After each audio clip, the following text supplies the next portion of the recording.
Hello दोस्तों, आप सभी को गुलाब जामुन जैसी मीठी मीठी नमस्कार। और इसी के साथ आप लोगों का स्वागत है आईपीओ के लव ट्रायंगल शो में। जी हाँ, इस आईपीओ सीजन का दूसरा आईपीओ ड्रीम फोक सर्विस लिमिटेड आईपीओ, जो ये आईपीओ आ रहा है, काफी इंटरेस्टिंग हो सकता है। आज हम इस वीडियो में इस आईपीओ के बारे में हर चीज अच्छे से डिस्कस करने वाले हैं। बिल्कुल बेसिक से डिटेल में डिस्कस करेंगे। उसके बेसिक्स क्या है, स्ट्रेंथ्स क्या है, उसके फाइनेंशियल ऑब्जेक्टिव, टाइम टेबल और उसके नेगेटिव पॉइंट्स भी, और उसके बाद लास्ट में मेरा इसमें पर्सनल ओपिनियन क्या है। तो इस वीडियो को अभी से लाइक कर दे और साथ ही साथ शेयर भी कर दे। तो आप लोगों का स्वागत है आईपीओ के लव ट्रायंगल शो में। अगर हम ड्रीम फोक सर्विस लिमिटेड की बात करते हैं तो ये एक डोमिनेंट प्लेयर है। मतलब कहने का कि अगर हम इस कंपनी की बात करते हैं तो ये एक मोनोपोली वाली कंपनी है।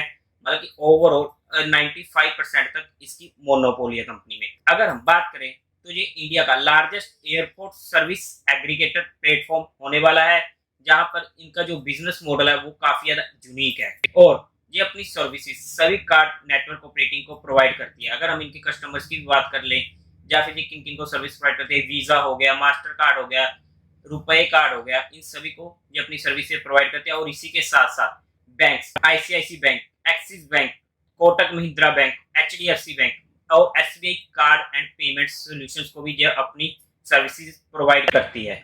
अगर हम कंपनी की बात करते हैं तो ये असेस करती है बहुत सारी होस्ट ऑफ सर्विसेज को। अगर हम बात करें तो ये क्लाइंट्स को उनके डोर स्टेप से लेके एयरपोर्ट तक और विद इन द एयरपोर्ट में भी, और उसके बाद एयरपोर्ट से लेकर उनके डोर स्टेप तक पूरी की पूरी इंक्लूड करती है। लॉन्जेस को, फूड और बेवरेज को, एसपीए को, मीट एंड एसेट को, एयरपोर्ट ट्रांसफर और बैगेज ट्रांसफर वगैरह को। ड्रीमफॉक्स ऑलरेडी एक डोमिनेंट प्लेयर है जिनका मार्केट शेयर 95% है। अगर हम फिजिकल 2022 की बात करते हैं on the basis of domestic lounges in India. अगर हम 2020 ईयर तक की बात करते हैं तो 9.79 मिलियन लोगों ने इनकी सर्विस को अवेल किया है, जो काफी ही इंटरेस्टिंग पॉइंट हो जाता है। और इसी के साथ अगर हम कंपनी के टचेस पॉइंट की बात करते हैं तो इनके 1416 टचेस पॉइंट है 121 कंट्रीज में। अगर हम इंडिया में बात करते हैं तो 244 टचेस पॉइंट इंडिया में है। और अगर हम ओवरसीज की बात करें तो 1172 टचेस पॉइंट इनके ओवरसीज में है। और इसी के साथ अगर हम 2020 की बात करते हैं प्री पैंडेमिक की, तो 75 लोगों ने ये सर्विसेज अवेल करी थी, जिसमें से 48.8 लाख सर्विसेज ड्रीम फॉक्स के थ्रू ली गई हैं। इसी के साथ अगर हम 2022 में देखते हैं तो 35.3 लाख सर्विसेज इनके थ्रू ली गई हैं, जबकि टोटल जो सर्विसेज ली गई थी वो 52 लाख की थी। मतलब इनका अच्छा खासा डोमिनेंट प्लेयर हमें दिख रहा है मार्केट में। इसी के साथ साथ अब अगर हम कंपनी के फाइनेंशियल्स की ओर देखते हैं तो टोटल असेट्स की बात करते हैं तो 2020 में अगर बात करें तो 137 करोड़, 31 मार्च 2021 में बात करते हैं तो 122 करोड़, और इसी के साथ 31 मार्च 2022 की बात करते हैं तो 168 करोड़। ऑब्वियसली पैंडेमिक के बाद हमें इनके फाइनेंशियल्स में थोड़ी सी दिक्कत दिख रही है, लेकिन पैंडेमिक के फिर उसके बाद हमें इसमें अच्छी खासी रिकवरी भी होते हुए दिख रही है। अगर हम टोटल रेवेन्यू की बात करते हैं तो 31 मार्च 2020 में 367 करोड़, 31 मार्च 2021 में 108 करोड़, और इसी के साथ 31 मार्च 2022 में 284 करोड़। अगर हम प्रॉफिट आफ्टर टैक्स की बात करते हैं तो 31 मार्च 2020 में 31.68 करोड़, 31 मार्च 2020 में लॉस हुआ था 1.45 करोड़ का, ऑब्वियसली पैंडेमिक की वजह से। 31 मार्च 2022 की बात करते हैं तो 16.25 करोड़ का प्रॉफिट। और अगर हम नेटवर्थ की बात करते हैं तो 65.51 करोड़ का नेटवर्थ हमें दिख रहा है 31 मार्च 2020 में। अगर हम 2021 की बात करते हैं तो 64.3 का नेटवर्थ, और 31 मार्च 2022 में 82.16 करोड़ का हमें टोटल नेटवर्थ देखने को मिल रहा है। अब अगर हम कंपनी के ऑब्जेक्टिव्स की बात करते हैं तो देखो, जितने भी लोगों को ये आईपीओ मिलेगा, इसका पैसा कंपनी के पास नहीं जाने वाला है। ये सारा का सारा ओएफएस होने वाला है, और सारा का सारा जो भी ओएफएस में ये सेलिंग कर रहे हैं उन्हीं को ये पैसा जाने वाला है। अब अगर हम कंपनी के टाइम टेबल की बात करते हैं तो 24 अगस्त को आईपीओ ओपन होने वाला है, 26 अगस्त को आईपीओ क्लोज होने वाला है। अलॉटमेंट होगी 1 सितंबर को, रिफंड मिलने शुरू हो जाएंगे 2 सितंबर से, और क्रेडिट हो जाएंगे शेयर्स आपके डीमेट अकाउंट में 5 सितंबर को, और आईपीओ की टेंटेटिव लिस्टिंग डेट है 6 सितंबर। अगर हम लॉट साइज की बात करते हैं तो 46 शेयर का एक लॉट रहने वाला है, जिसकी अमाउंट हमें पड़ने वाली है 40,996 का। और रिटेल कैटेगरी में एक लॉट से ज्यादा अप्लाई करने का कोई फायदा नहीं है, क्योंकि ये आईपीओ आराम से ओवर सब्सक्राइब होने वाला है।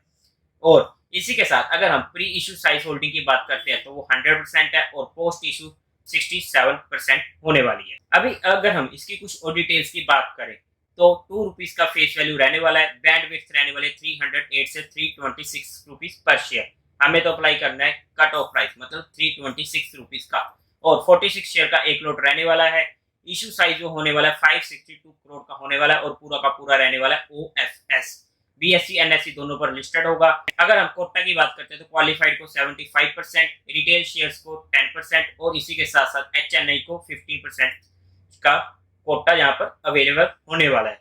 अगर हम कंपनी के प्रमोटर्स की बात करते हैं तो एल पीटर कलाट, मुकेश यादव और दिनेश नागपाल ये कंपनी के प्रमोटर होने वाले हैं।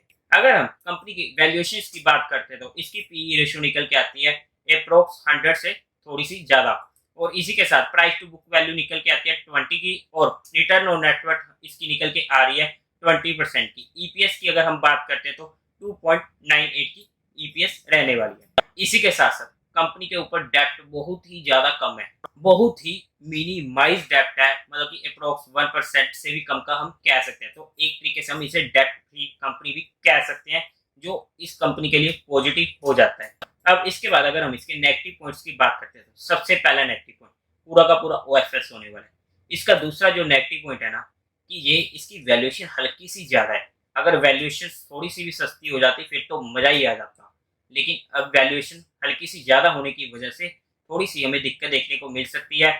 और इसीलिए हमें लास्ट डे पर देखना पड़ेगा कि इस आईपीओ में क्या आईबी और HNI का कैसा हमें रिस्पॉन्स देखने को मिलता है। उसके बेस पर ही हम इसमें फाइनल डिसीजन बना सकते हैं। बट ओवरऑल आईपीओ बिल्कुल भी बुरा नहीं है, एक डोमिनेंट प्लेयर है, डेप्ट फ्री कंपनी है और इसी के साथ साथ मार्केट में भी इसकी लगभग मोनोपोली ही है। और फाइनली अगर हम इसके जीएमपी की भी बात करते हैं तो अभी तक इसका जीएमपी अप्रोक्स 20% का चल रहा है, ठीक चल रहा है। बट फिर भी इसका फाइनल डिसीजन हम क्वालिफाइड इंस्टीट्यूट और HNI क्यों देखकर ही बनाएंगे। बट ओवरऑल गुड आईपीओ है।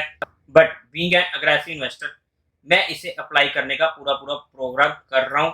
बीइंग एंड डिफेंसिव मैं आप लोगों को डिसीजन बता दूंगा। आईपीओ बिल्कुल भी बुरा नहीं है, लेकिन ये सिर्फ एजुकेशन और लर्निंग पर्सपेक्टिव लिए था। ये कोई भी इन्वेस्टमेंट की टिप नहीं थी कि आपको अप्लाई करना है। अगर आप लोगों का क्या डिसीजन बनता है कि आपको इस आईपीओ में अप्लाई करने वाले हो या नहीं करने वाले, तो कमेंट करके जरूर बता दीजिएगा। और इसी के साथ इस वीडियो को लाइक करना और शेयर करना मत भूलिएगा। Thank you very much.